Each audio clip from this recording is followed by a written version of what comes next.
The first few games of the season for a powerhouse college team are usually cakewalks, the kind of semi-exhibitions that make some money for the visiting school and let the fans see the latest elite student athletes they can cheer for all year long.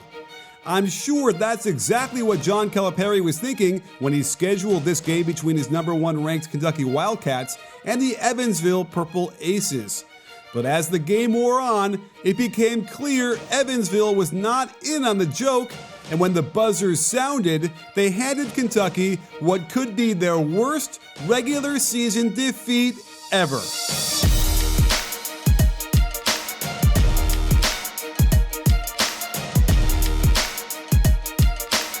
Purple Aces coach Walter McCarty played at Kentucky and knew what to expect and how to prepare his team.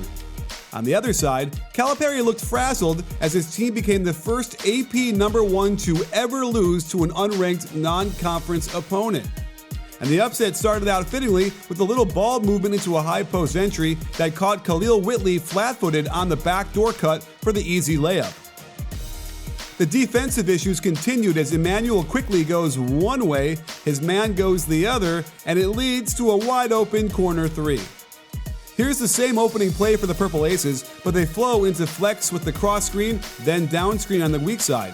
But credit to the defense to recover and defend their positions very well, stalling out the defense until they can create just enough of an opening on the kickout to splash another three.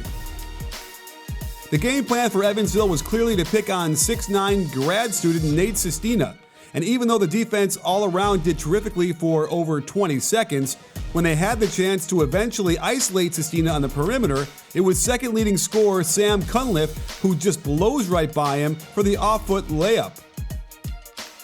In the second half off the bad turnover, it was leading scorer KJ Riley who takes advantage of poor transition defense as Ashton Hagans doesn't hustle back, nobody stops the ball, and Sestina is not a rim protector.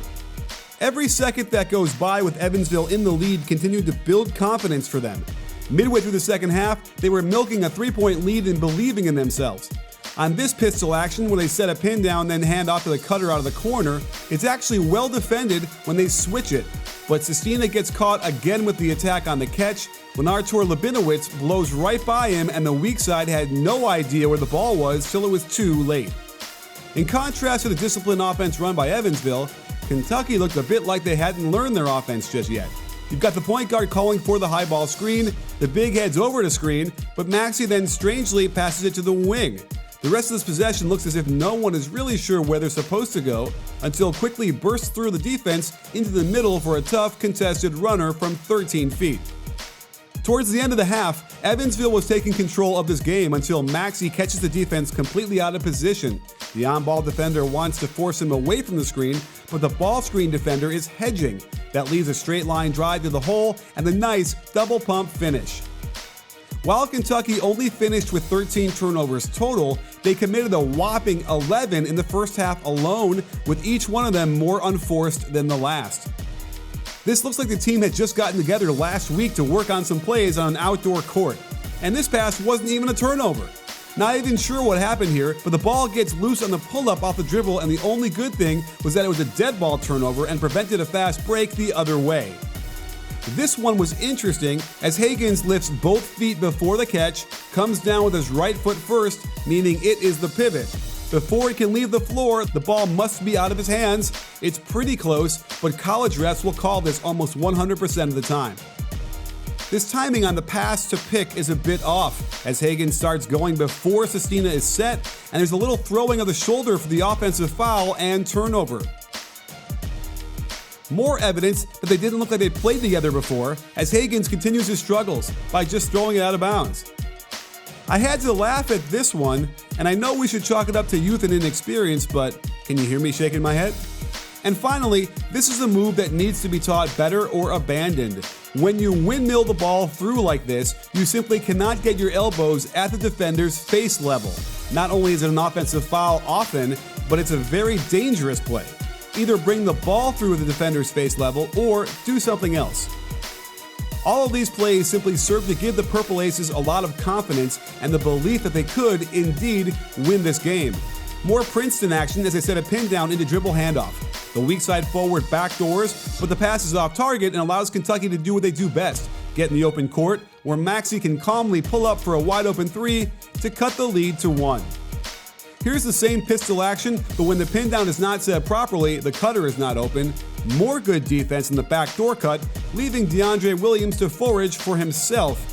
Not very smooth, but watch the defender get completely faked out by this jump pass.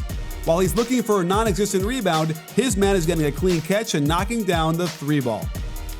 The spacing on Kentucky's end was decidedly old school, as they run a floppy set with 2 bigs on the blocks. It is very rote, with only one option to pass to at a time. The slice cut gets them positioned for the layup, but great pressure by the defense turns them away.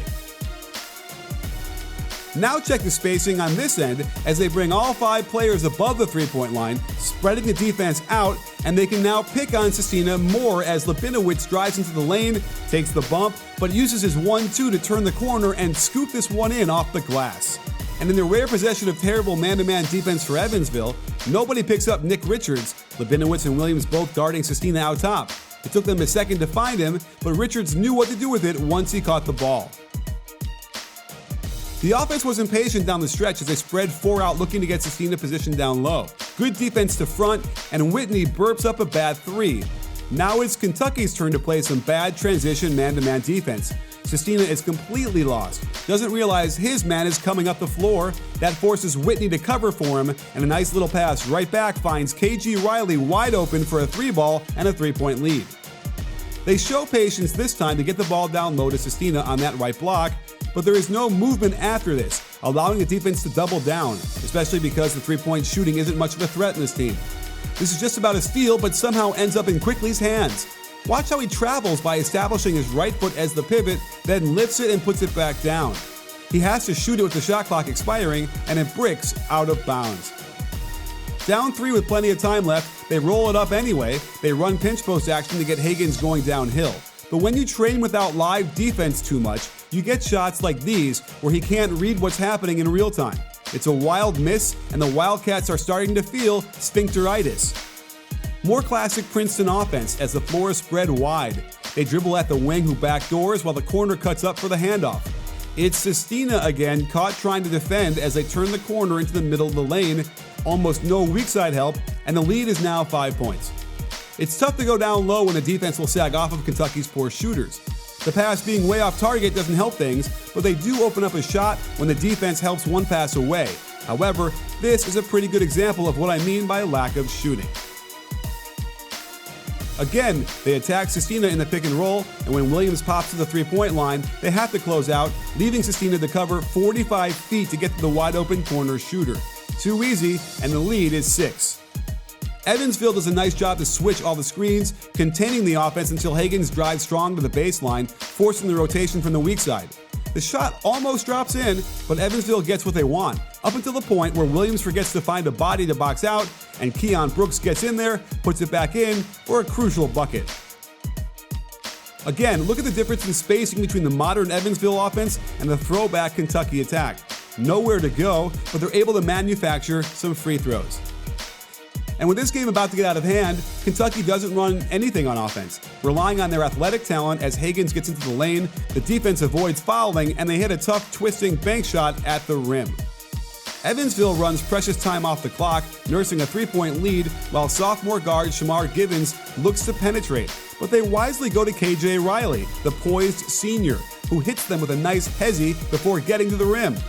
Nice defense to stop the initial shot, but it leaves Riley at the rim with the putback and a 5-point lead with under a minute 40 left. Textbook positional defense on this trip as they contain the initial inside ball screen and then take away the drop step, forcing Richards into a fall-away jump hook from outside the lane. Kentucky dodges a complete bullet on this possession as KJ gets into the lane. The Rondo fake doesn't work, but Sestina is caught way out of position in the lane, giving his man a wide open shot, but the ball just doesn't drop through, and Kentucky is still alive. They come down, Higgins just puts his head down to the rim and floats by the help defender to bank this one in, the exact shot they needed quickly. Kentucky just about didn't press the entire game, which was curious considering the athletes they have, and even more curious considering it sped Evansville up beyond their comfort zone and leads to a deflection out of bounds. Up 3, I get that Evansville wants to wind the clock down, but they don't set this screen until there are 5 seconds of the shot clock left. And why isn't it KJ with the ball here? A near travel ends up being a turnover on the shot clock violation and a real head scratcher to say the least. The only good thing about this is that they used up every second of their possession to make it a one-possession game. This was strange too, picking up full court here when you know Kentucky wants a quick 2.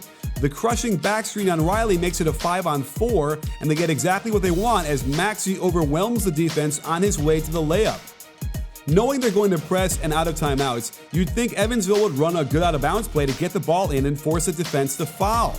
But not one screen is set, and no one else is even eligible to receive the ball before they're forced to call timeout to avoid a 5-second call. I mean, what? They do finally get it in, hit both free throws, and then defend Maxey nicely, who had no choice but to throw it up from deep and hope for the best. It's nowhere close, and the Purple Aces are celebrating an early season upset for the ages, while John Calipari goes back to the drawing board. He was quoted as saying Evansville was tougher than his team, but I think we made it clear there was some of that coaching stuff that put the Aces over the top, and it's one thing that tends to hold the Wildcats back. So keep your eye on these Evansville boys. They can make some real noise the rest of the season and even into the tournament. If you like this video, please give it a thumbs up and subscribe to B-Ball Breakdown so you can get alerted right away when we drop a new video. This season will be filled with incredible content, so don't miss it. You in?